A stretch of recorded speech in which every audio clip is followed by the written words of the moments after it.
Come on, COG Angono, let's all stand up to give back all the glory and praises that belongs only to our God. Come on, church, clap those hands for Jesus.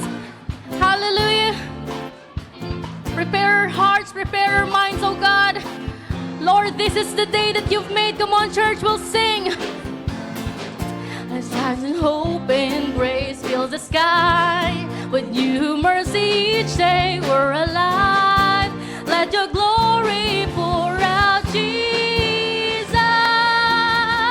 There's a joy, come on church, whelms our souls, cause we know, our God, you are in control. Overflow, let your favor pour out, Jesus.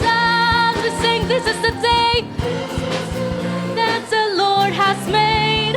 We will rejoice and be glad in it. Come on church, lift those hands, lift those voices to the living God. We'll rejoice and be glad in it. We'll rejoice and be glad in it. Once again church, as we sing, there's a joy that overwhelms our souls, cause we know our God is in control. Overflow, let your favor pour out, Jesus. We sing the name of Jesus. Jesus. Come on church, this is the day. Let's wave our hands for God. We will rejoice and be glad in it. This is the day that the Lord has made. We'll rejoice and be glad in it. We'll rejoice and be glad in it. We will be glad, Panginoon, because we are under your presence. Hallelujah. We will leave behind what happened yesterday. Come on, church, let's declare and proclaim as we sing, leave behind. Come on. Leave behind what happened yesterday, cause today is a new thing happening. Come on. Leave behind what happened yesterday, cause today is a new thing happening. Leave behind what happened yesterday, cause today is a new thing happening. Leave behind, oh leave behind what happened in the past. Today is the new day that the Lord has made. Leave behind what happened yesterday, cause today there's a new thing happening. Leave behind what happened yesterday, cause today is a good thing happening. Come on church, let's lift those hands. Let's lift those clap offerings to God. We sing, this is the day that the Lord has. Come on church, we'll rejoice and be glad in it. This is the day, oh this is the day that you have made, Father. Rejoice and be glad in it. This is the day that the Lord has made. We'll rejoice and be glad in it. We'll rejoice and be glad in it. We'll rejoice and be glad in it. Come on church, clap those hands for Jesus as we continue to sing these praises, Panginoon, that there is no one like you. There's nobody like you, Jesus. No one is above you, Panginoon. Come on church. Hallelujah. We will sing the name of Yahweh. Come on. Let's sing Yahweh. Yahweh. We sing Yahweh. We sing holy. Holy is your name. I don't want to take it in vain. Once again we sing Yahweh. Come on church. Yahweh. Holy is your name. I don't want to take it in vain. Let's declare there's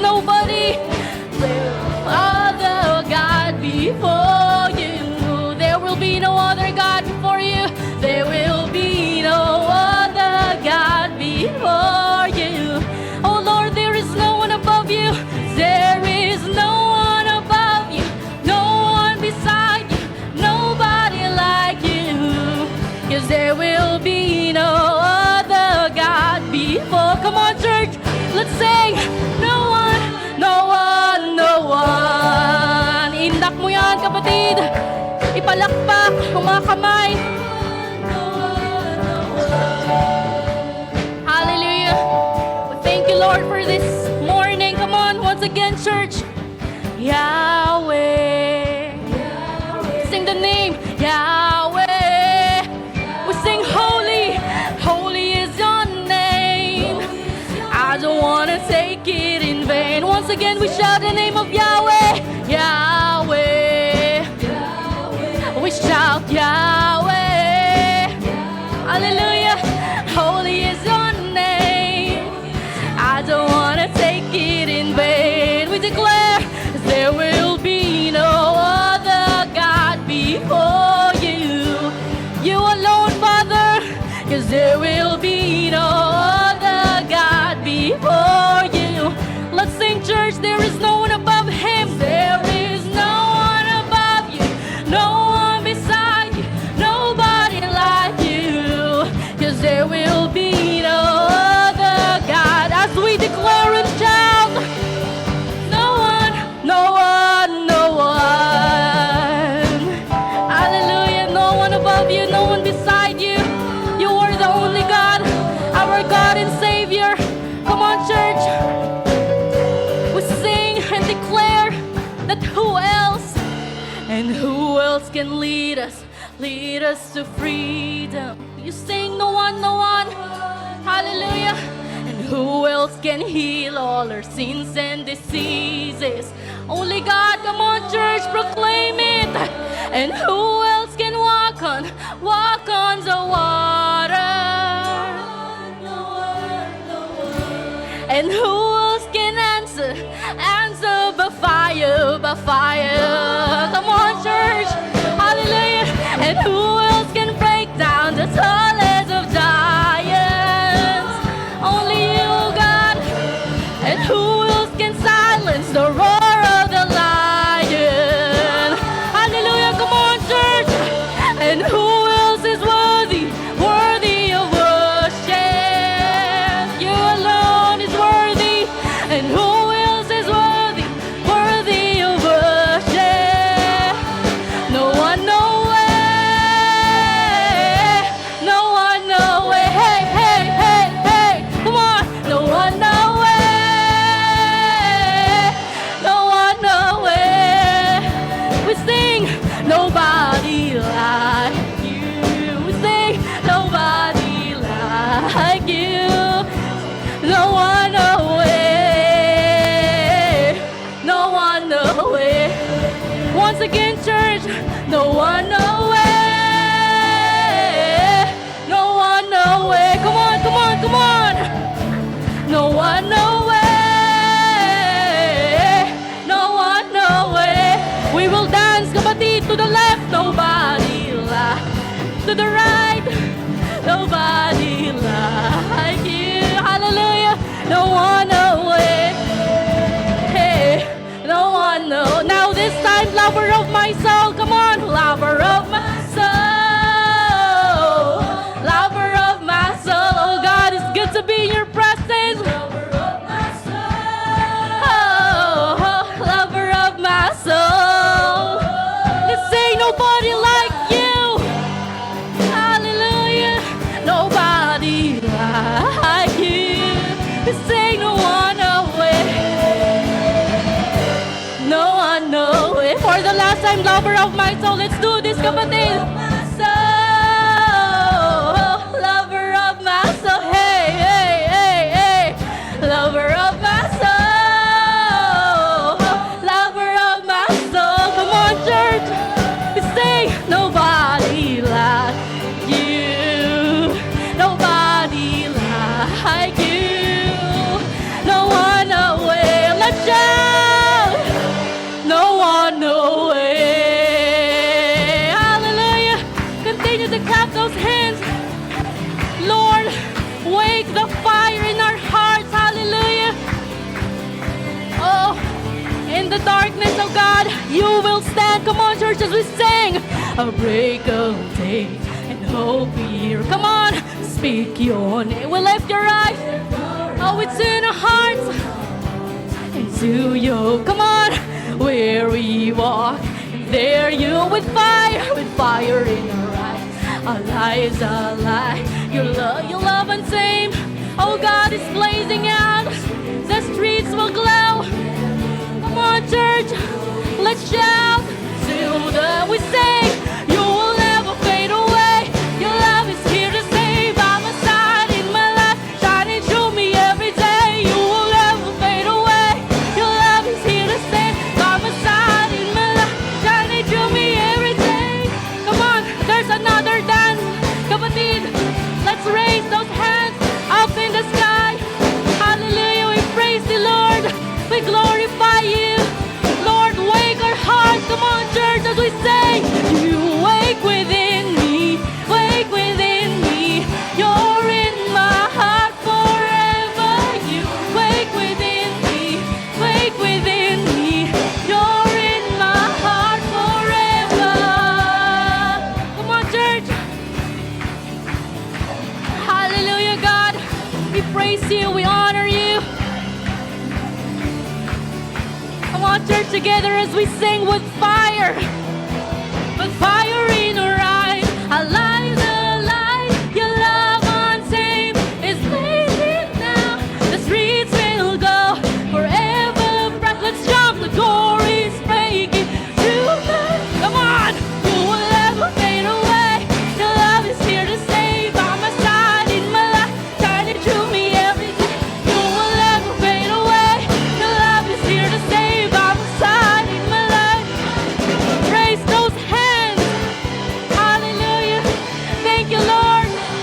Thank you for this privilege and opportunity to worship the King of Kings and the Lord of Lords, oh God. Come on, church, we sing. You wake. You wake within me. Wake within me. Let's wave those hands for Jesus. Come on, kapatid. You wake within me. Wake within me. You're in my heart forever. Oh God, you are in our hearts forever. Oh, forever, oh God. You never forsake us nor leave us. Come on, church, as we declare and proclaim, we sing forever. Forever. Come on, church. Buka mo yung mga labi. Forever. Forever. Forever. In yun, samahan natin ang indak. Hallelujah. Oh, forever, God. In your love. Forever. Forever. Are you ready, church? We will jump. Hallelujah. Your love is here to stay by my side in my life, shining through me. Hallelujah. Woo! Thank you, Lord. By my side in my life, shining through me. Come on. Hallelujah. Thank you, Lord. Lord, here are your people dancing and giving praises and glory to your living name. Come on, we sing. You wake within me. Wake within me. You're in my heart forever. Wake within me. Wake within me. You're in my heart forever. Hallelujah, God. Hallelujah. Forever in your love. Forever. Forever. Forever in your love. Come on, church. Come on, church of God, ang honor. Lift those best clap offerings to our God. Hallelujah, hallelujah, hallelujah, hallelujah, Jesus. Oh, we speak the name of Jesus. We declare, Panginoon, that we are victorious, oh God. That this is the day that you made, Panginoon. This is the day that you have given us, oh God. And Lord, we will leave everything that happened from yesterday and in the past, Panginoon, because this is a new day. Hallelujah. This is a new day with a new beginnings, with the new things, Panginoon, with new set of blessings coming from you, oh God. Lord, we invite you, Panginoon, to be here with us right now. Lord, we invite the movement of the Holy Spirit to touch the lives of every people, Panginoon, that are committed, Panginoon, na nandito sa iyong paanan, O God. Lord, nothing that we could ask more, but only you, God. Hallelujah, because no one who else is worthy enough, Panginoon. You are the one. You are our God. Come on, church, as we sing. I am an instrument of exaltation. Come on, church. I was born to lift your name above all names. You hear the melody of all creation. But there's a song of praise that only I can. Lift your hands. Who else is worthy? Who else is worthy? Only you, God. There is no one. Only you, Jesus. Who else? Who else is worthy? Who else is worthy? Hallelujah. There is no one. Only you, Jesus. You are the infinite God of the ages. Yet you chose my heart to be your dwelling place. You healed my brokenness, showed me your glory. So I have songs of thanks, not even a. Come on, church, let's sing. Who else is worthy? Who else is worthy? Nothing is worthy but you alone, God. Only you, Jesus. Who else? Who else is worthy? Who else is worthy? Nothing is worthy than you alone, God. Only you, Jesus. We sing. Who else is worthy? Who else is worthy? There is no one. Only you, Jesus. Who else is worthy? Come on, church, lift those hands for the living God as we say, who else is worthy? Only you, Jesus.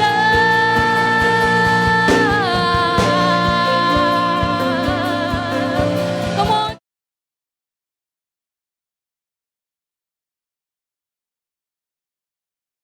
You are the Lamb. You are the exalted one. You are the anointed God. Hallelujah. Come on, church. Hallelujah.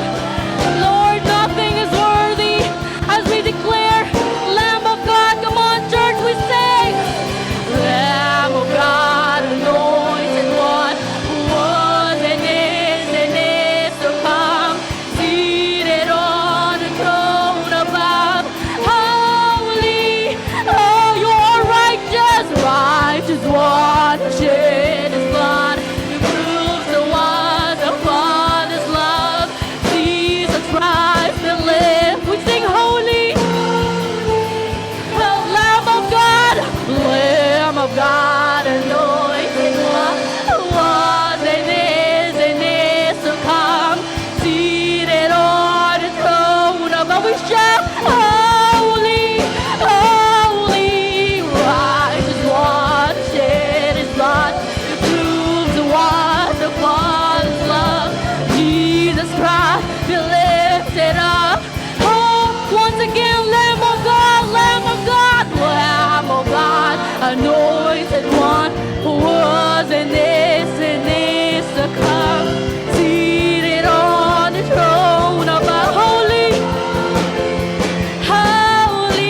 the highest. Your name, come on, is the greatest. Your name stands above them all. Come on, church.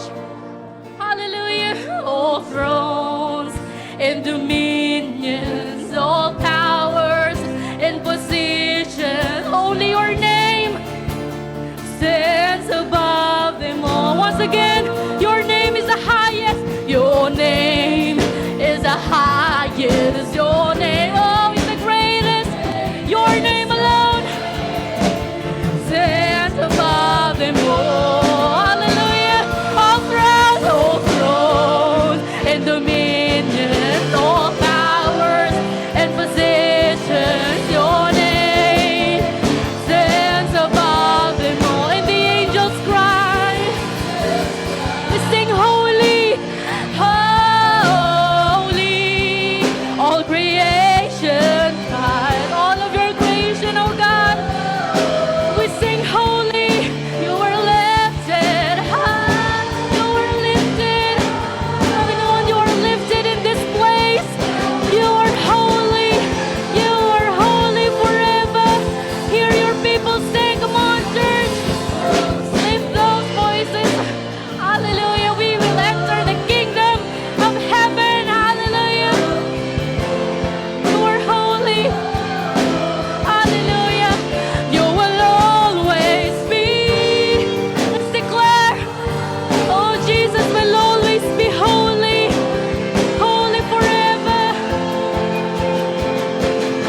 As we end, come on, kapatid, always be. We say, holy, holy forever. For the last time, church, you will always be. Hallelujah. Holy, holy forever. We praise the Lord, we glorify you, we lift your name on high.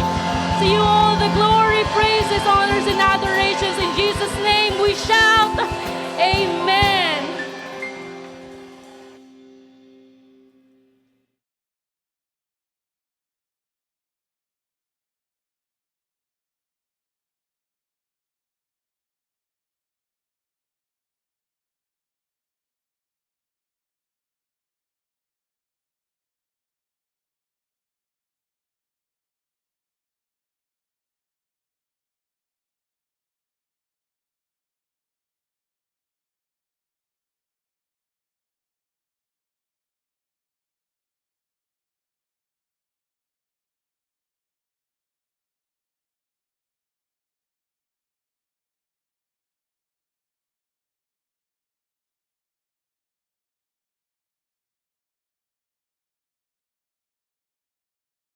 Morning to everyone. Minsan pa malakas sa palakpak para sa Diyos na buhay, Diyos na dakila. Amen. At kailanman hindi nagbabago. Amen. Hallelujah. Magandang umaga po sa inyong lahat. Salamat sa Panginoon. Pwede bang batiin mo yung katabi mo na congratulations? Yan. Na nakaligtas siya sa higaan niya. Nakatayo siya at at naiwasan niya ang amoy ng tuyo at sinangag. Hindi po ba? Masarap mag-stay sa bahay pag ganitong umuulan, and yet you are here because you love the Lord. Amen. Minsan pa, malakas sa palakpakan lahat na nagmamahal sa Panginoon. Magandang umaga po, at ngayon po itutuloy natin ang ating serye. For the month of July, we have this series. Everybody say, certain. Okay, when you say certain, sabihin ay palagi. Okay? Nananatili. Okay? So we have certain, trusting the God who never changes. And for our second part, we have this series, we have the preaching entitled Immutable. Are you familiar with the word immutable? Okay, so pag hanapin po natin yan sa Webster Dictionary, when you say immutable, it means unchanging, or it is a state of unchanging. Hindi nagbabago. At walang iba. Ang meron man, sabi ng mga tao, one thing that is constant sa mundo, ito daw yung change. Pero pagdating sa ating Panginoon, magbago man ang panahon, magbago man ang lahat ng nandito sa mundo, pero ang ating Diyos na nakilala at sinasamba, kailanman hindi magbabago. Amen. Hallelujah. Okay, so ito pa pag-aaralan natin, why we need to study this. And it talks about, our series, it talks about trusting our God. Kasi nga, trust, the word trust is a big word. Sabi nga ni Laida Magtalas, kilala niya ba si Laida Magtalas? Sabi niya, trust is a big word.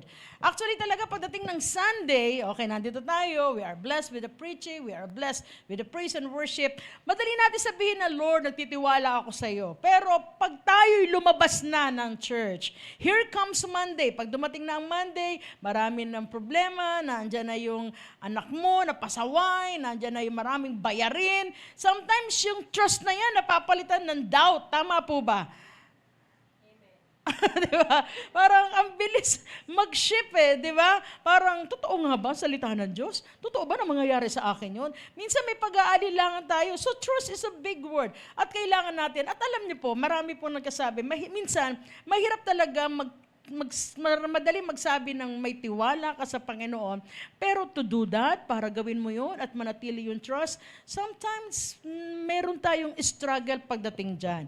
Okay, ito po yung katotohanan kasi. You cannot trust someone you don't know. Hindi mo pwedeng pagkatiwalaan. Tayo mga tao, sigurista. Tingnan mo yung katabi mo, sigurista yan. Tama po ba? Tayo mga tao, sigurista tayo. Amen po ba? At kung meron man tayong gagawin o didesisyonan, gusto natin, minsan may pakinabang tayo, o may mangyayaring, may balik na mabuti sa atin. Tama po ba?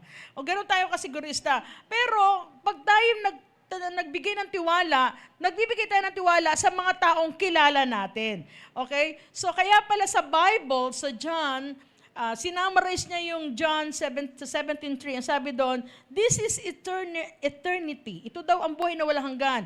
Na makilala ka bilang tunay na Diyos at ang Panginoong Hesukristo na iyong pinadala o yung sinugo.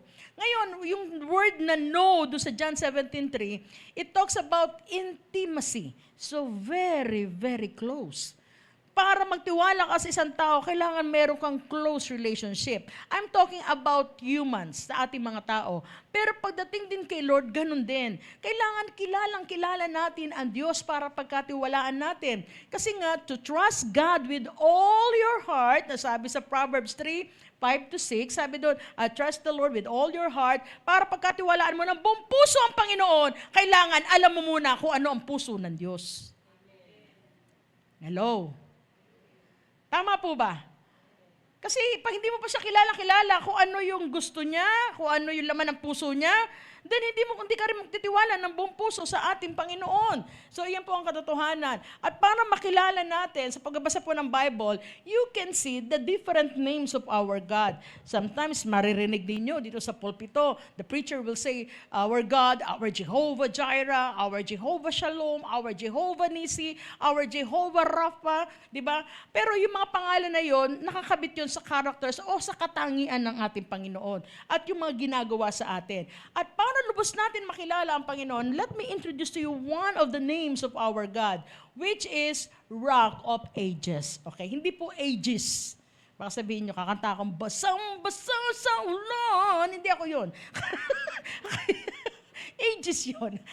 Okay, ang pag-usapan natin ay, teka, puputok pa. Okay, Rock of Ages. Okay? So, yan po ay one of the names of God.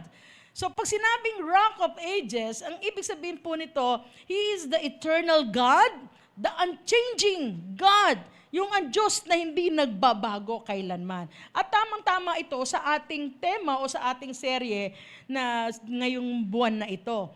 Okay, so when you say rock, pag sinabing rock, alam niyo po, during the ancient times, very significant ang rock. o yung bato.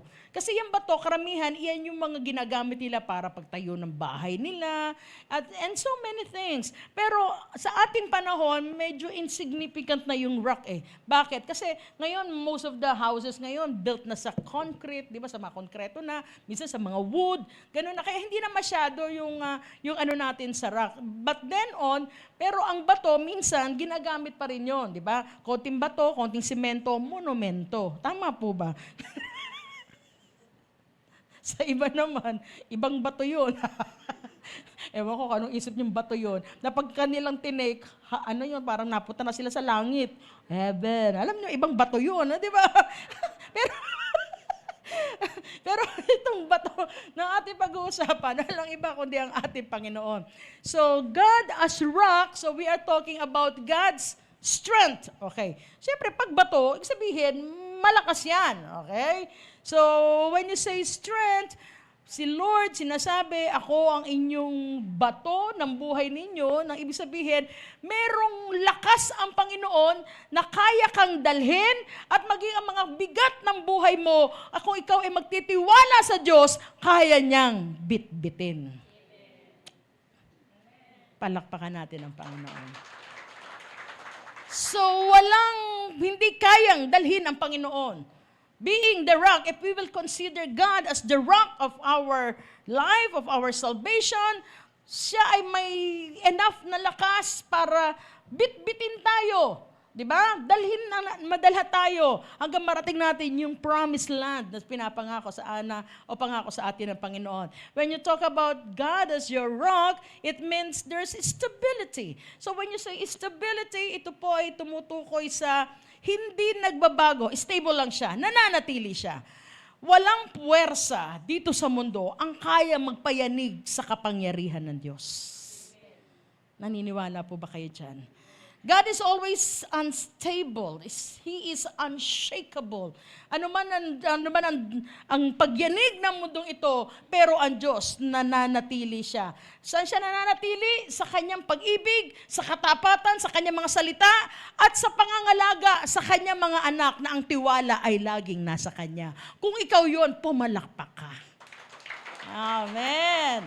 Ang Diyos din bilang rock is our security. Amen po ba? And most of the people nowadays, kaya nga minsan hindi nakakapagpatuloy because most of the people nowadays were looking for security. And sometimes, ang Lord, ang tao, hinahanap niya ang security niya sa tao.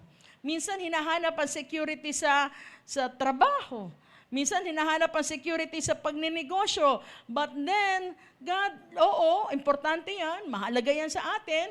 Patandaan natin, sa ating mga Kristiyano, sa ating mga anak ng Diyos, walang ibang matatag na ating seguridad, kundi ang ating Panginoon. Amen po ba? So, nakita natin sa takbo ng panahon, nung dumating ang pandemic, maraming negosyo, malalaking negosyo ang nagsarado. Marami ang nawalan ng trabaho. At kahit mga eksperto, mga doktor ay nawala din nung dumating ang pandemic. Pero ikaw, dahil anak ka ng Diyos, tapat siya sa iyo, at ikaw nagtiwala sa Kanya, nagkawala man sila, pero ikaw nandito pa at lumusog pa. Tama po ba? Walaklak tayo lahat. Okay. Saan po natin makikita yung verse na yan about God as the rock? Sa Isaiah 26:3 hanggang 4. Okay, sabi dito, with perfect peace, you will protect those whose minds cannot be changed because they trust you. Sabi sa Tagalog, lubos mong binibigyan ng kapayapaan ang mga tao na naninindigan at nagtitiwala sa iyo ng lubusan. Okay? So, sabihin, nandun kasama po doon yung paninindigan. Ano yung paninindigan natin, mga kapatid? Paninindigan natin sa ating mga sarili, nakilala natin ang Diyos, na ano man ang mangyari sa atin, ano man bagyo o ano man labanan na dumating sa atin, dapat resolve sa ating mga puso na ang Diyos na ating kinikilala, ang Diyos na ating sinasamba, at Diyos na ating pinaglilingkuran ay Diyos na hindi magbabago at kailanman hindi ka tatalikuran. At kung ganyan ang paninindigan mo, tiyak, nandun sa iyo ang perfect peace. Pero kung wala sa iyo yang mga pagtitiwala at paninindigan na yan, hindi perfect peace, you may rest in peace. Ay, wag naman, in Jesus' name. In Jesus' name. Okay, so sabi doon, perfect peace po iyon. Yun ang bibigay ng Panginoon. That's the reward, that's the gift, that's the promise from the Lord. Ang sabi pa sa verse 4, trust the Lord always. Ito ay hamon, Isaiah sa mga Israelita na time na marami silang labanan na kinakaharap. Sabi, magtiwala kayo ng lubos at lagi sa Panginoon dahil ang Diyos, ang tanging Diyos lang is an everlasting rock. In different version, sa ibang version, ito po sinasabi, the rock of ages. So, isig sabihin, siya yung walang hanggang, yung matibay na muog natin at kailanman hindi siya magbabago sa pagmamahal sa atin. Amen! Hallelujah! Sige, palakpakan natin na malakas ang Panginoon. So that is in Isaiah 26 verse 4. So pag sinasabi pala ng Panginoon that I am your everlasting rock, God is trying to tell everyone, lahat tayo, ikaw yon, ako, lahat tayo na nandito. Pag sinabi natin at tayo nagtiwala sa Diyos na bilang everlasting rock natin siya, ang ibig sabihin nun, He is worthy of our trust. Na kaya natin siyang pagkatiwalaan. Amen po ba? And God in all His power, with all His love to us, God is always intervening, nag-i-intervene siya lagi sa mga sirkumstansya ng ating mga buhay para patunayan sa iyo, nakatiwa-tiwala siya. Pag sinabing intervene, siya ay laging, minsan sa buhay natin, pag marami tayong mga pagsubok, talaga minsan nangihimasok ang Diyos sa atin, nag-i-intervene siya para patunayan, anak, huwag ka nang humanap na ibang pagkakatiwalaan. Ako na lang ang pagkatiwalaan nyo. Di po ba? So, He is worthy of our trust. Kaya minsan, mga kapatid, ito ang tanong, okay? Why God is worthy of our trust? Kasi ang gustong mangyari ng ating Panginoon, nakikita sa maraming tao ngayon, we put our trust on sa tao, sa business, sa career, o sa ano paman. Mga kapatid, sa mata ng Panginoon, those are shakeable grounds. Pag sinabing shakeable grounds, sa isang bagyo lang, isang pagyanig lang, matutumba lahat yon, mawawala yon. Ang tao, hindi mo pwedeng asahan dahil hindi lahat ng tao, di po ba, ay yung ina-expect mo, ibabalik sa'yo. O yung binibigay mo, ibabalik sa'yo. Yung pagmamahal mo, minsan hindi ibabalik sa'yo eh. Di ba? At minsan, ang mga tao, tayong mga tao, moody tayo. Tama po ba? Katulad ng katabi mo, moody yan. Mabuti ngayon, walang topak yan. Tingnan mo, nakangiti eh. Pero pag tinopak yan, naku po, hindi po ba? Tama po ba? Bisan oo nga sa atin, oo ngayon, pagdating ng panahon, konting ano lang, nag-iiba na, hindi na. O, di ba? Nasama ako ngayon, kinabukasan, ay parang hindi na. O, di ba, bago-bago tayo ng isip eh. Hindi po ba? So ayaw ni Lord, because ang gusto ni Lord, huwag kang dumipende sa mga shakeable grounds, dumipende ka lang sa unshakable grounds. At sino yung tinutukoy niya? Walang iba kundi siya. Okay? So, bakit natin kailangan, why God is worthy of our trust? Now, let me show you 3 pictures, okay? Na magpapakita na bakit kailangan natin pagkatiwalaan ng lubos ang ating Panginoon. Okay, unang-una, we have this cave. Okay, bato yan, di ba? Kuweba. During the ancient times sa mga Israelita, pag sila hinahabol ng kanilang mga kaaway, ang unang taguan nila ay ang mga kuweba. Okay? This is they consider the cave as their natural refuge. At ang mga humahabol sa kanila minsan, pag nalaman na sa kuweba na, hindi agad sila masundan kasi nga makipot ang daan, baka mamaya matalo kami dito. Hindi ba? And when you talk about cave, meron po akong isang Bible character na alala, walang iba kundi si David or King David.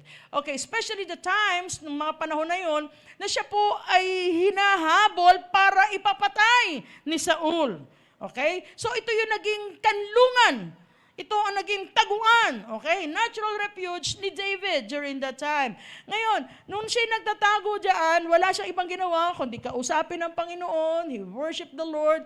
Okay? And those many times, sa 1 Samuel 24, nakita natin, there are so many encounters na makita natin na kung saan na-encounter ni David si Saul, hinahabol siya. May mga time pa nga na pwede niya nang patayin si Saul kasi nga nakatalikod siya. Sabi ng mga ng mga alagad niya, sige, nakatalikod naman eh. Sige na, tusukin mo na. Sabi gano'n. Kaya lang sabi ni David, hindi ko sasaktan ang lalaki na pinahiran ng langis ng Panginoon. Ganon magbigay ng respeto si David. Okay? Sa pinili ng Diyos, hindi ko siya sasaktan. I have the opportunity, but hindi ko siya sasaktan. Okay? Hindi ko siya papatayin. Okay? At alam niyo po, minsan, ganon din sa atin eh. There are enemies. I don't know what are the enemies of your life today. Kung ano yung maituturing yung kaaway nyo ngayon. Pwede nyo maging kaaway ang Meralco, ang Nawasa, ang tuition fee. Hindi ko alam kung ano kaaway nyo ngayon. Napahilit na hinahabol ka, na pag hinahabol ka ng kaaway na yon, na-dedrain ka. Parang nauubusan ka ng lakas, nawawala yung sigla mo, nawawala ang kapayapaan mo. Okay? So those are the enemies that we can consider in our lives. Okay? Pero si David, during that time na siya nagtago doon sa loob ng kuweba, tandaan natin, sometimes pag meron tayong pinagdadaanan, mga kapatid, we think that God is so unfair to us. Tama po ba? Parang naisip natin, napaka-unfair mo naman. Pero tingnan natin sa pagtatago niya sa cave, ito may matutunan tayo eh. And as I have experienced being a Christian, okay, for more than 30 years, alam niyo po, pagdating pala sa pagpapalaya o sa labanan, minsan ganito ang ginagawa sa atin ng Panginoon. Merong labanan na hindi ka palalabanin ni Lord. You can win, you can have your victory not through fighting, but through hiding. Okay? So dalawa lang yan. May mga labanan na minsan, kailangan mo talagang labanan, pero may mga labanan na dapat iiwasan mo, kailangan ka lang magtago. Itong ginawa ni David, okay, he hid inside the cave. Okay, at nung siya nagtatago doon sa kuweba, doon siya kinakatagpo ng Panginoon na yung kanyang fear, yung lahat ng kanyang, yung naisip niyang depression, anxiety, doon siya kinatagpo ng Panginoon kasi lagi siya lumalapit, tumatawag sa ating Panginoon. Ngayon, merong pagdating sa fighting, tingnan natin pwede naman yan labanan talaga. And considering that David was a mighty warrior, natalo niya nga ang higante ano pa naman si Saul, hindi niya ba kaya labanan yan? He was a mighty warrior, and yet, hindi siya inutusan ng Diyos na labanan mo rin. Anong ginawa niya? He hid in a cave. Okay. At doon sa kuweba na yon, yun ang kinonsider niya na parang tanggulan niya. Okay? So, ganun din sa atin mga kapatid. I'm telling you right now, and God is telling you right now, na minsan sa dami ng mga challenges or battles in life, minsan na-overwhelm tayo, na minsan wala tayong matakbuhan. Kanino ba ako tatakbo? Lahat na nilapitan ko na. And yet, walang gustong tumulong sa'yo. That is exactly the situation of David during that time. And God is telling us right now, when life overwhelms you, you can hide in Him. Kung sa palagay mo, wala ka na matakbuhan dahil sa gulo ng paligid mo, sa gulo ng buhay mo, at marami pang nanggugulo sa'yo, mga kapatid, meron isang tataguan, walang iba kundi sa presensya ng ating Panginoon. Praise God, there's Sunday. Because Monday through Saturday, I don't know kung anong mga labanan, kung sino lumalaban sa inyo. Pero, praise God, but every Sunday, na nandito tayo, that we can take refuge, di ba? Pwede tayong lumapit sa Panginoon at maranasan natin ang pagkilos ng Diyos sa ating mga buhay. At alam niyo po ba, sa pagtatago ni David, siguro habang siyang, sinasabi ko pong pagtatago ay hindi ganito. Okay, liwanagin ko lang. Sabi ni Pastora, magtago daw ako pag may labanan. May naniningil sa akin ng utang, kailangan magtago ako. Hindi po yun ang sinasabi ko. Maniwala kayo. Hindi yun.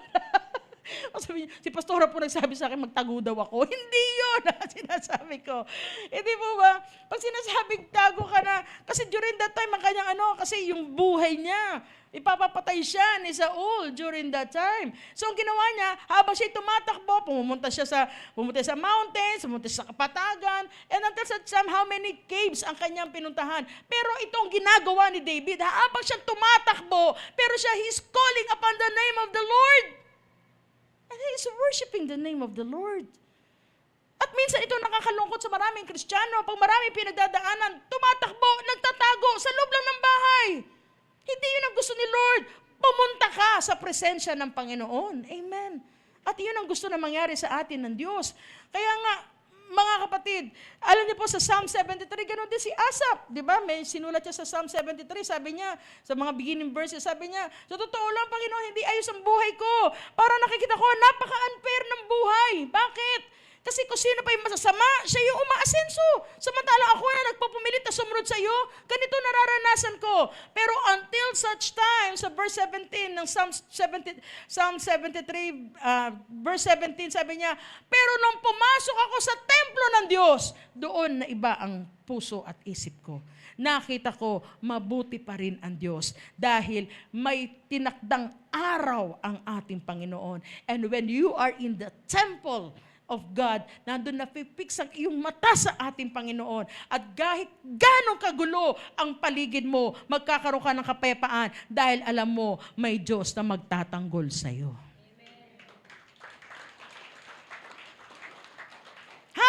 Habang nagtatago siya sa kuweba, look, what happened? Naisulat niya ang Psalm 18. Okay, tingnan niyo sa Psalm 18 na.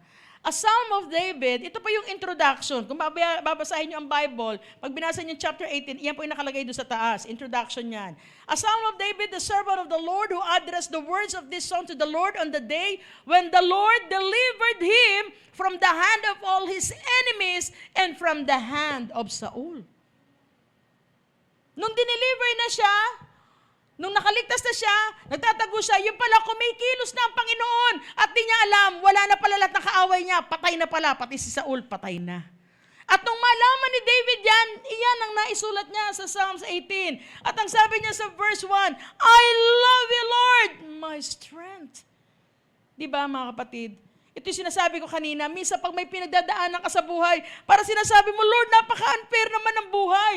Kasi si David siguro naisip niya yan, Lord, pambihira, ako na ngayon nagligtas sa kanila kay Goliath, naging mabait naman ako kay Saul, sumunod naman ako kung ano pinag-uutos niya, sumusunod lang naman ako, pero eto ako ngayon, hinahabol ang buhay ko at gusto niya akong patayin. Pero nung malaman niya kung paano kumilos ang Diyos sa kanyang buhay, hindi ba ganun din tayo, na minsan pag may pinagdadaanan tayo, para sa mo, Lord, ang napaka-unfair naman. Ako yung naglilingkod, ganito ba sila, ganun lang, uupo na lang, wala lang. Tapos sila pa yung umaasenso, samantalang kami, lahat nagpupuyat. And yet, Lord, parang mas enjoy sila sa buhay nila kaysa sa akin. Sometimes makita mo yung unfairness eh. Pero once na malaman mo kung paano kumilos ang Panginoon, doon mo sasabihin, I love you, Lord. Talagang mahal mo ako. Sige, palakpakan natin ang Panginoon. Naranasan niyo po ba minsan yan na parang, alam mo yun, ang dami mo iniisip, Lord, saan ako tatakbo? Yung pala may hindi po na pala ang Panginoon. Uy, binayaran na ni ano. Di ba sabi mo, Lord, thank you, praise the Lord. Di ba? Pag kumilos na ang Diyos, kaya nga, pag may labanan, huwag kang tatakas, huwag kang tatago kung saan-saan. Tumakbo ka sa ating Panginoon dahil siya nakakaalam sa tamang paraan para ikaw ay katagpuin niya. Hallelujah. So verse 2, sabi niya, the Lord is my rock and my fortress and my deliverer, my God, my rock in whom I take refuge, my shield and the horn of my salvation, my stronghold. I call upon the Lord. Sino daw tinawag niya? Who is worthy to be praised, and I am saved from my enemies. Mga kapatid, ang bilis ng panahon, July na, matatapos na pala ang 2020, kaya halos lakpas na ng kalahati. Sa sobrang busy natin sa ating buhay, di ko alam kung saan kayo nabibisi, pero tingnan ninyo, at ang kaaway din minsan siguro napaka-busy sa atin para tayo guluhin at wasakin. Pero salamat, meron tayo laging tinatakbuhan. Kaya wag natin imimiss ang every Sunday na dito, katatagpuin tayo ng ating Panginoon. Tandaan natin, life may be unfair, but God is our defense. Ano man, gaano man kadami ang iyong labanan o iyong kalaban o lumalaban na gustong tanggalin ang lakas mo, i-drain ka. Pero tandaan natin, meron Diyos na laging magtatanggol sa atin. At kahit pilit kang hahabulin ng kaaway, the enemy may pursue you. Pwede kang habul-habulin ng kaaway. Pero tandaan natin, hanggat ang Diyos ang matibay mong muog, hindi ka malalapitan ng kaaway mo. At hindi ka niya kayang saktan. Amen po ba? Kaya nga di ba naalala niyo yung kay Job, sabi ni Satanas, Kaya naman ganyan yan kasi merong ano yan may hedge ba yon? Sabi niya, meron kasing pader na nakalagay para napoprotektahan yan Just, that is the promise of God. Sa lahat ng mga anak na nagtitiwala sa Kanya, laging may proteksyon. Amen? Kaya nga mga kapatid, I'm encouraging you that now every time that we have the family devotion, lagi namin kinoconsider ang Psalms 91. Because sa Psalms 91, meron po ng verse 10 ba yun or 11. Ang sabi doon, no evil befall us and no plague will enter into our dwellings. Anong ibig sabihin nun? Lagi niyong isama sa panalangin ninyo, Panginoon, walang pinanday na sandata na makapananay sa amin. Maging ang gawa ng kaaway, hindi makapanay sa amin. At walang salot na papasok sa aming mga tahanan. Nawa lagi natin isama yan sa panalangin natin.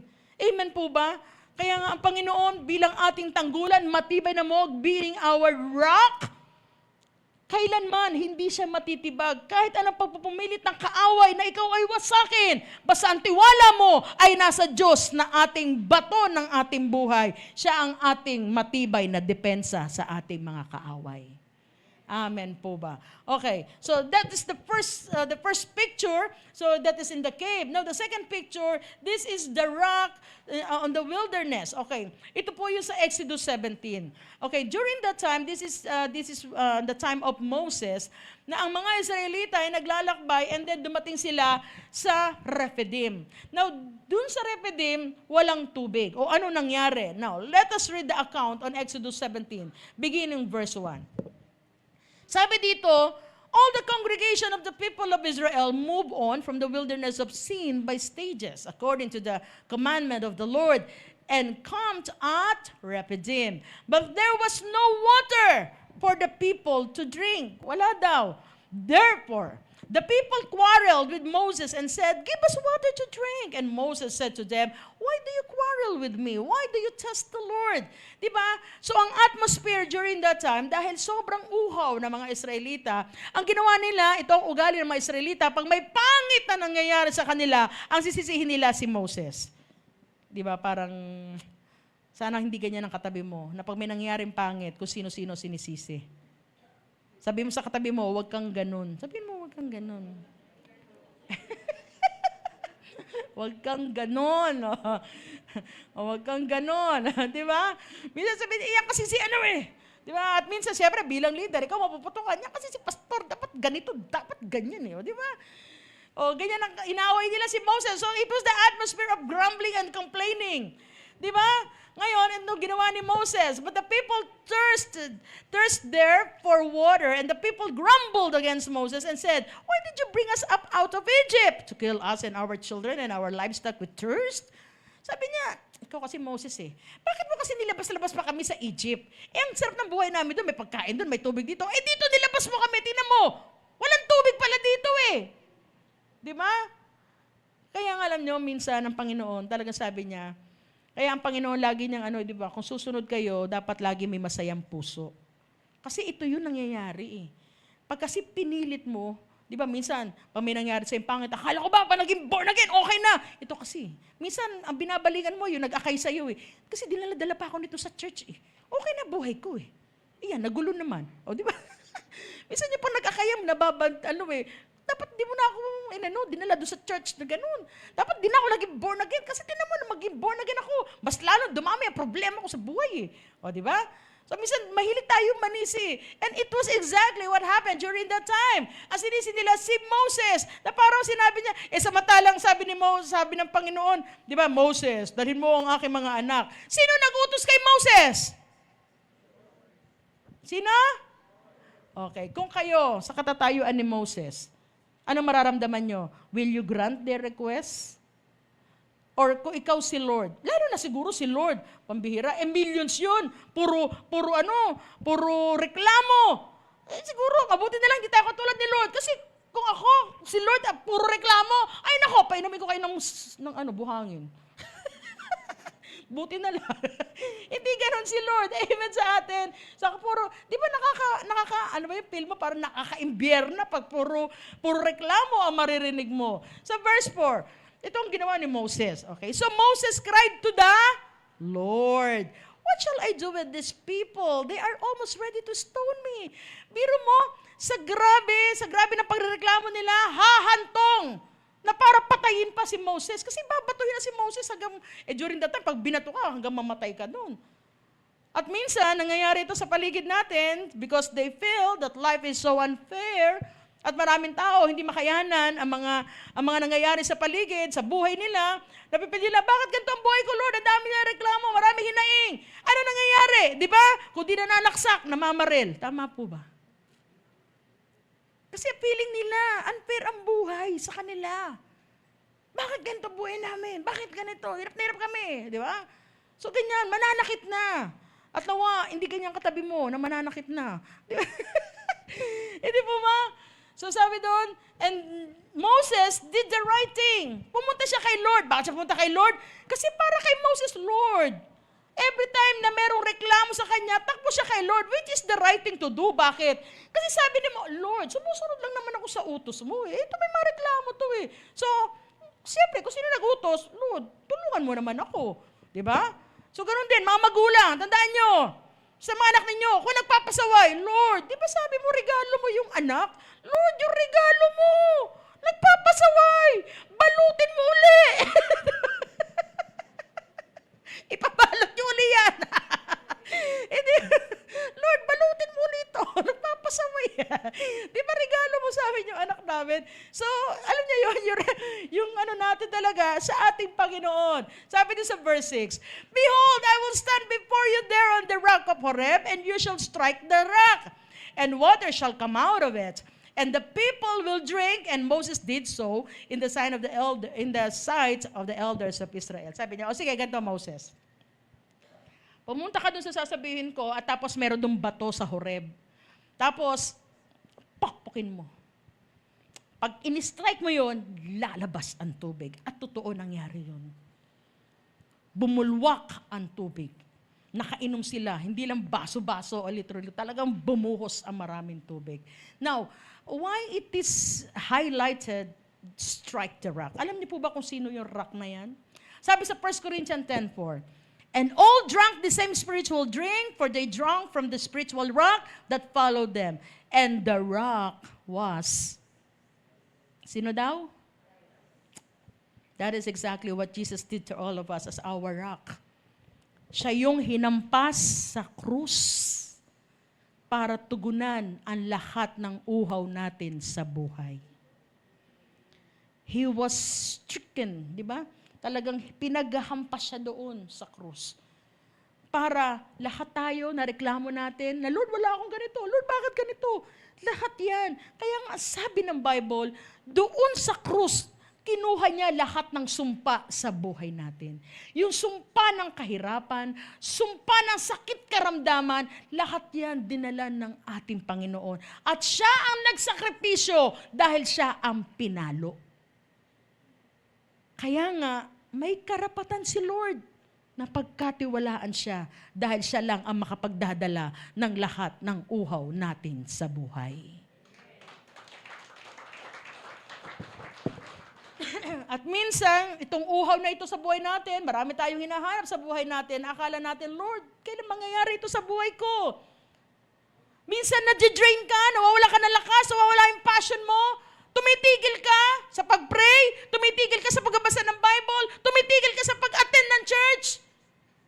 Kaya nangyari, hindi ko alam kung ano natutuyo na sa inyong buhay ngayon mga kapatid. I don't know if it is the love for the Lord, your passion for the Lord.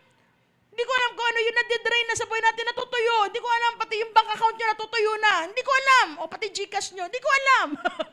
Pero whatever na yan na natutuyo sa atin, tandaan natin, kung tayo lalapit sa Diyos na makagagawa ng mga imposibleng bagay, tandaan natin, God can keep you fresh in the midst of your driest season. Sinasabi mo, wala na, tuyot na, pero maniwala ka, magtiwala ka sa Diyos, lumapit ka sa Panginoon, pwede mag-provide ng tubig sa iyo para matugunan ang uhaw ng buhay mo.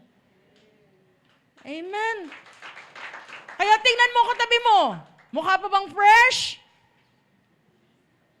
Pastora, patuyo na. Hindi ba? Kaya kitang-kita mo pag ang isang tao ay lagi nasa presence ng Lord. Oo, maraming pinagdadaanan yan. Maraming wala sa kanyang buhay, pero look fresh pa rin. Parang may problema ka ba? Kasi alam niya, wala man siya na lahat ng bagay, ang mahalaga, meron siyang Diyos na lagi magpo-provide para sa kanya.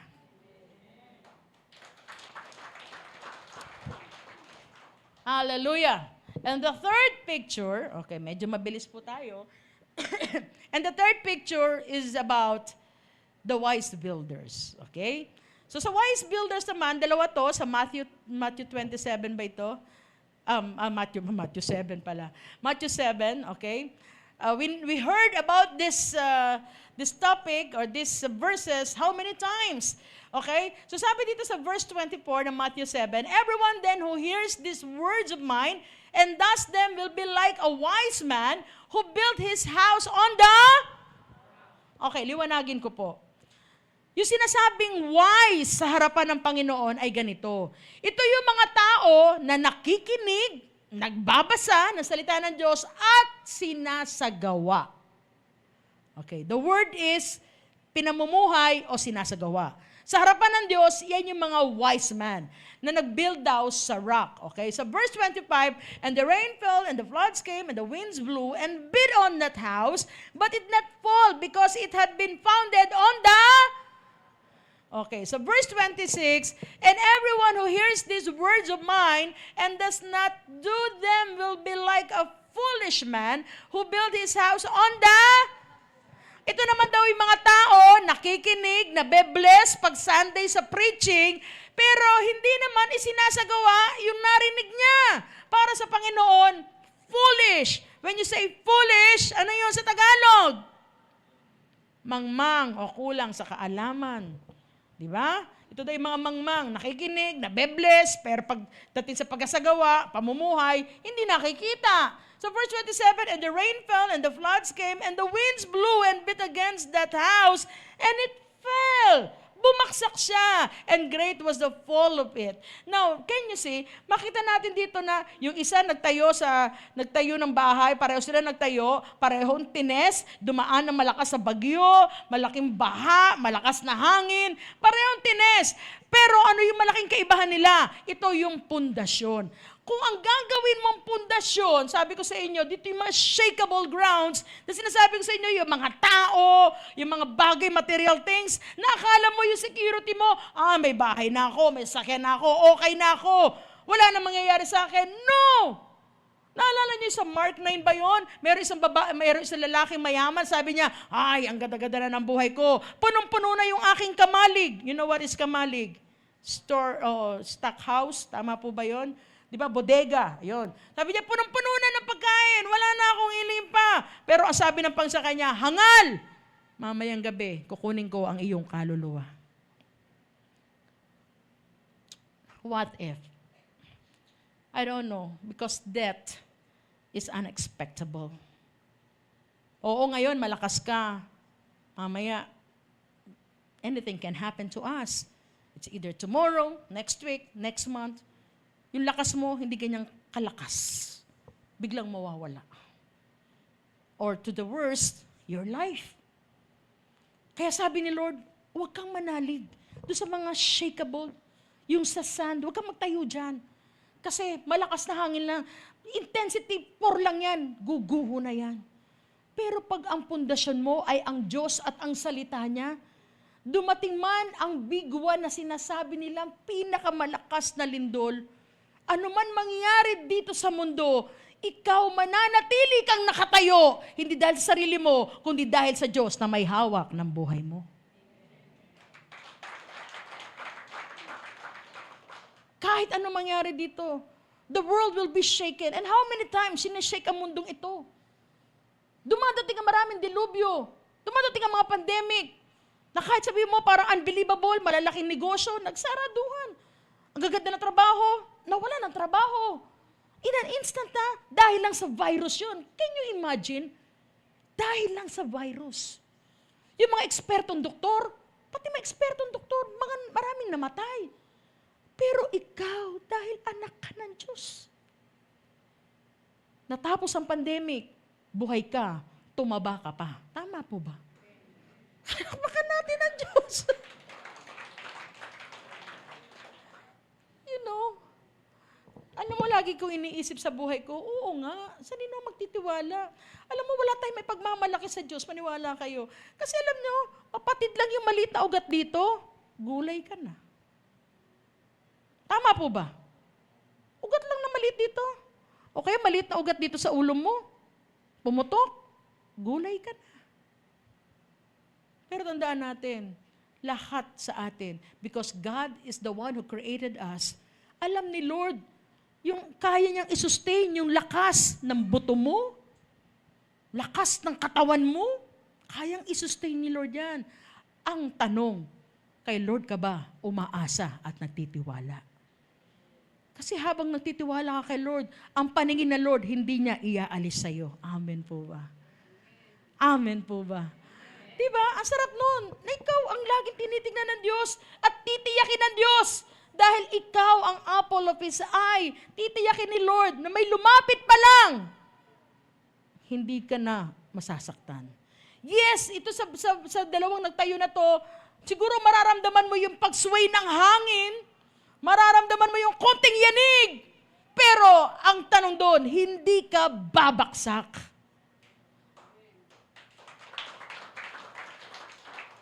Amen, hindi ka babaksak. Dahil hawak-hawak ka ng kamay ng Diyos. Mga kapatid, huwag kang didepende dito sa mundo, ha? Because this world is a fallen world. Ang mundong ito ay baksak, kaya hindi mo ba napapansin? Lahat ng tao ngayon, gusto lagi sa kapwa niya pabaksakin. Hindi niyo ba napapansin? Because we are living in a fallen world. At ikaw, para ka lang umangat, para ka manatiling makatayo, dapat merong puwersa na malakas na kahit anong pagyanig sa'yo, kahit anong panggugulo sa'yo, hindi ka matitinag. At sino ang asahan mo nang nasa itaas? Walang iba kundi ang ating Panginoon. Kahit maraming humihila sa iyo pababa, pero hanggat hawak, nakataas lagi ang kamay mo para sa Diyos, hahawakan ka ng Diyos. At kahit anong gawin nila, hindi ka matitinag at hindi ka babaksak. Eh mga kapatid, God is our strong refuge. Kapit tayo sa Diyos. Amen po ba? Kaya sabi dito, God is unshakable God. So when you made God your rock, nothing on earth can shake you. Walang sino man at anumang puwersa dito sa mundo na kahit demonyo, hindi ka pwedeng pabaksakin dahil kasama mo ang matatag na Panginoon. Amen. So our God is not only unshakable, He's also unstoppable and unchangeable. Now when you talk about that rock, so during that time, yung rock, sabi ko sa inyo, bilang kuweba, di po ba? So sabi doon, bilang kuweba, we can hide in Him. Kung meron mang labanan, kung meron kang mga ano man nararamdaman mo, pwede kang magtago sa Panginoon, sa presence niya. O kung kaya ikaw ay natutuyo na, He can provide water for you. Amen? Para mawala yung uhaw mo sa buhay mo. Or pwede kang, kahit sabi mong anumang pagyanig sa iyo, nanatili ka nakatayo dahil ang rock o pundasyon mo ay sa Panginoon. Mga kapatid, tandaan natin, during ancient times, ang mga bato, hindi lamang yan for defense. It's also for offense. I don't know kung nanonood kayo ng mga pelikula. Di ba? Minsan pag may labanan, pag nasa bundok sila, hahanap sila ng malalaking bato.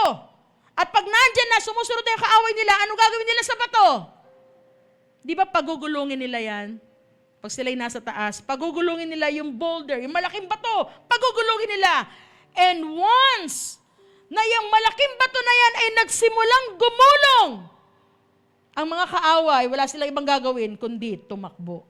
So the rock can be our defense and our offense. Tandaan natin, when God decided to move in your life, pag nagsimula ng kumilos ang Diyos sa buhay mo, walang pwedeng humadlang, walang pwedeng pumigil. Dahil ang Diyos ang gagawa at kikilos sa buhay natin. Amen po ba? When God decided to move in your life, nobody and nothing can stop Him. At kailanman, hindi magbabago ang pagmamahal ng Diyos sa buhay natin. Look at the Israelites. Puro sila reklamo, and yet, tinugunan pa rin sila ng Panginoon yung uhaw nila. Nag-provide pa rin ng tubig. Kaya dito mo makita yung immutable character ng Panginoon. Na minsan, nawawala na tayo respeto, minsan nagre-rebelde na tayo sa Diyos, pero ang Diyos, tapat siya sa salita niya. Tapat siya sa pagmamahal niya sa atin. Kahit sabihin mo minsan, Lord, ayoko na, hindi ka pa naman ba't ganito pa rin ang buhay ko eh. Pero si Lord, patuloy nagagawa sa buhay mo. Hindi siya titigil. Amen po ba? So when He says, He will do. What He plans, He will prosper. Because He is the rock that never changes. Kung babalikan natin yung buhay ni Asaph sa Psalm 73, sabi niya nung una, sa verses 1 to 4, Lord, bakit ganito buhay ko? Nagpupumilit ako sumunod sa iyo, paglilingkod ako sa iyo. And yet, Lord, sabi niya, he was honest enough to say to the Lord, Panginoon, naiinggit ako. Bakit yung masasama pinagpapala mo? Pero ako, Lord, na nagtatapat nagiging totoo sa iyo. Ganito pa rin ang buhay ko. And then on verse 17, nag-ibang kanyang pananaw when he entered into the temple. Nung siya'y nasa templo na, unti-unti binuksan ni Lord ang kanyang mga mata. And he just focused. Maramdaman niya yung presence ni Lord. Ang focus ng kanyang mata ay nasa Panginoon. At pag iyan, kapatid, naramdaman mo ang presensya ng Diyos, maniwala ka.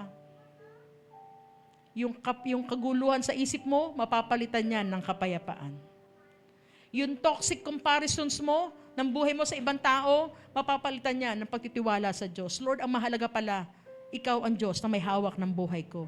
Kasi mahirap man ako ngayon, pero hindi magtatapos ang kwento ng buhay ko sa paghihirap. Bibigyan mo rin ako ng pag-asenso.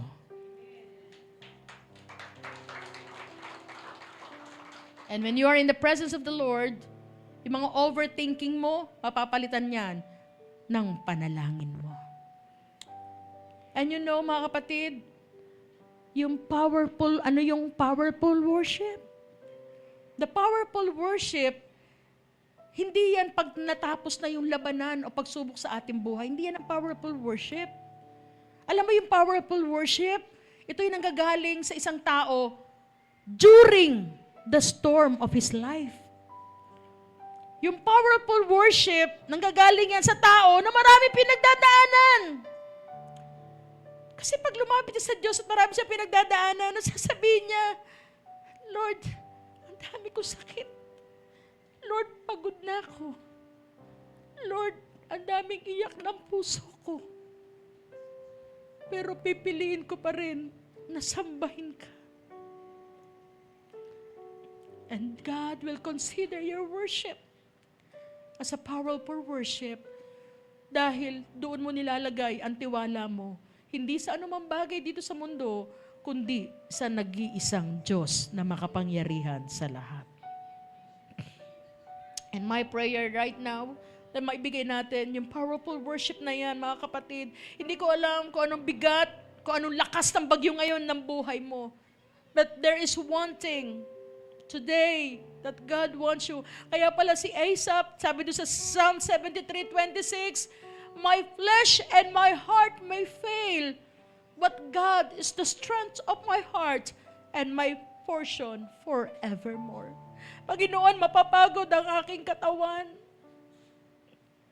Mapapagod. Iiyak ako, Lord. At mabibigatan.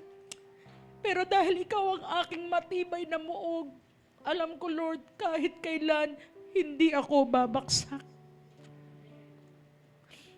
Mananatili ako nakatayo dahil alam ko, ikaw ang may hawak ng aking buhay.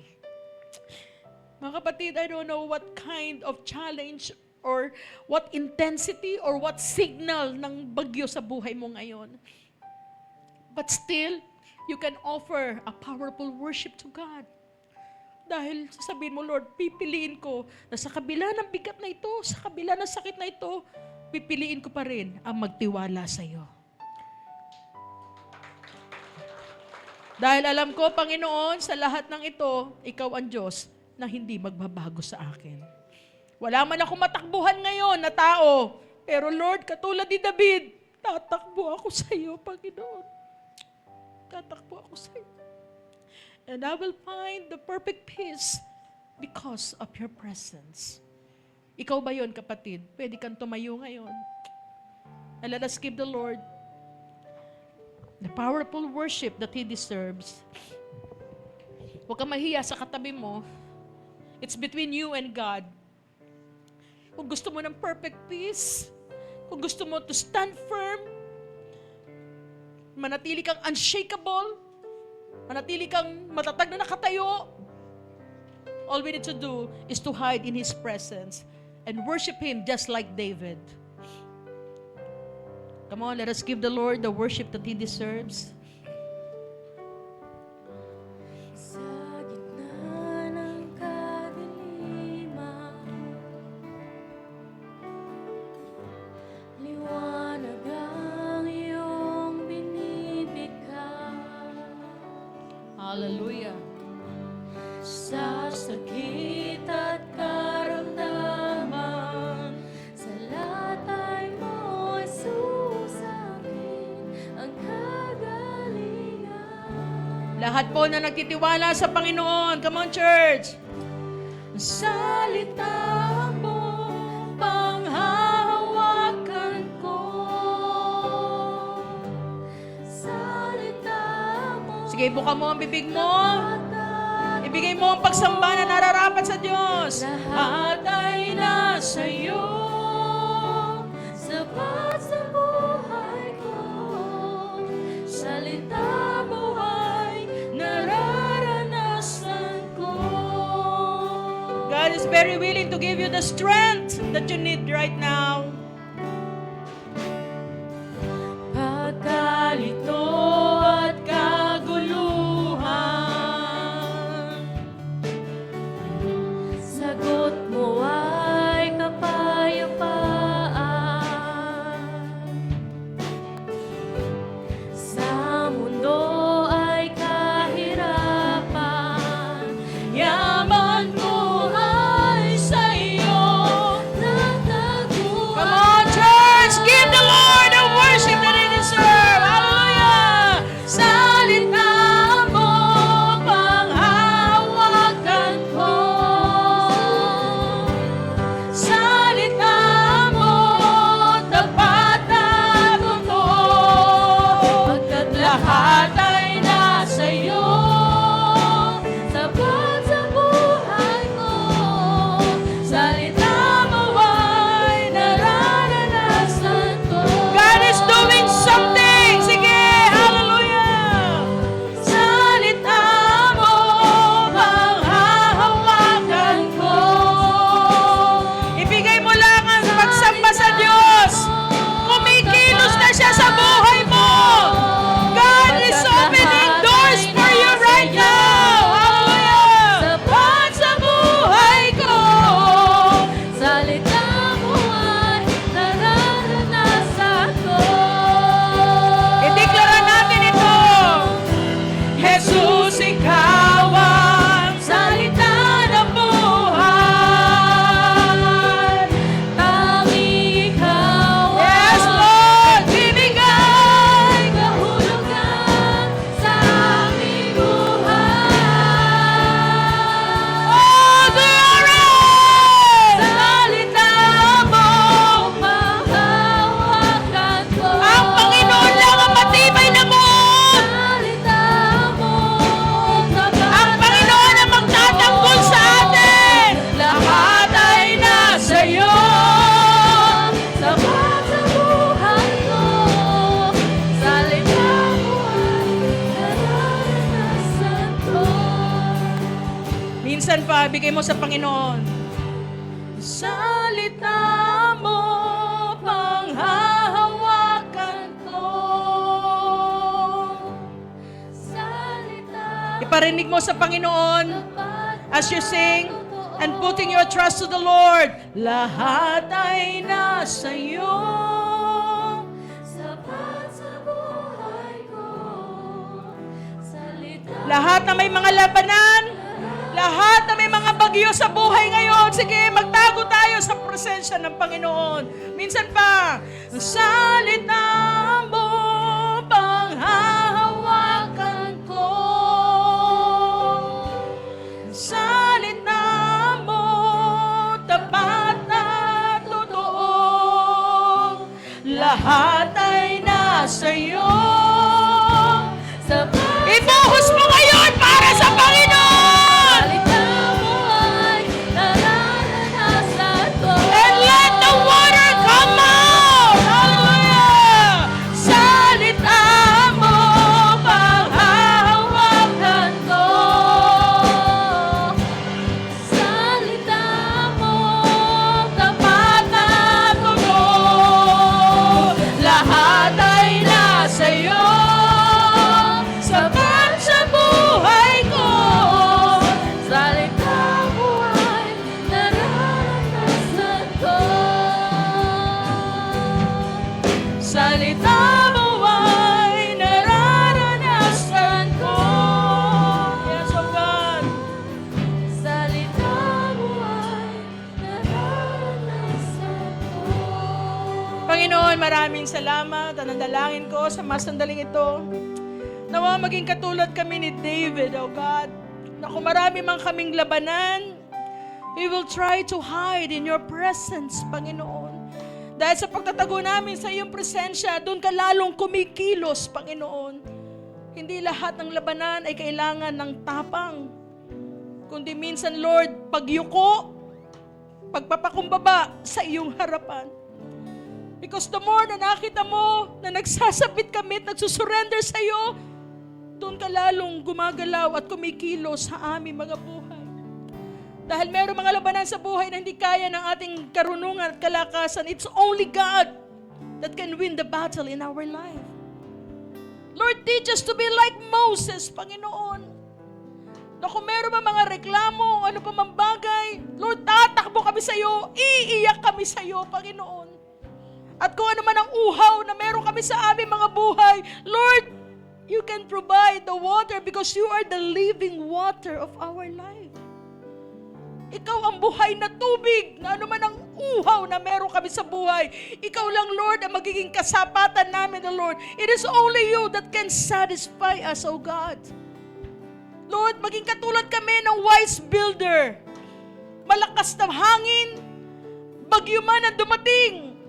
Hindi kami matitinag, Panginoon, dahil ikaw ang aming pundasyon. Lord, salamat for reminding us through your word. And my prayer, O God, na itanim mo na malalim sa aming mga puso ang lahat ng ito, na naman ang aming kaharapin ng mga pagsubok sa buhay. Lord, magtitiwala kami sa iyo ng lubos. And my prayer, O Lord, that peace that surpasses all understanding will continue to guard our hearts and our minds. At mag-isa kabila ng kaguluhan na ito, Lord, pipiliin ka pa rin namin, Panginoon.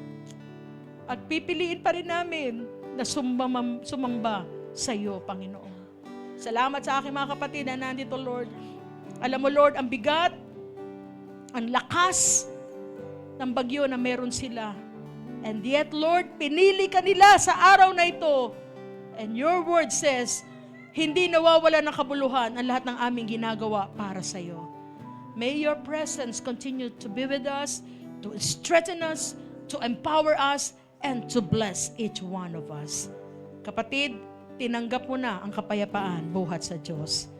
Manatili ka nakatayo dahil matibay ang ating muog. Hindi siya matitinag. Hindi siya magbabago kailanman. Anak ka niya, mahal ka niya, at ikaw ay laging nasa isip niya. Bago palikhain ang mundong ito, ikaw nang nasa isip niya. Kung ang ibon, hindi gumagapas pero nabubuhay, ikaw pa na pinag-alayan ng kanyang buhay, hindi kanya pababayaan, hindi kanya iiwanan. Kaya God is worthy of our trust. We thank you, Lord. We thank you, Holy Spirit. We thank you for your love, your favor. We thank you for your grace. This is our prayer in Jesus' name. Amen and amen. Hallelujah.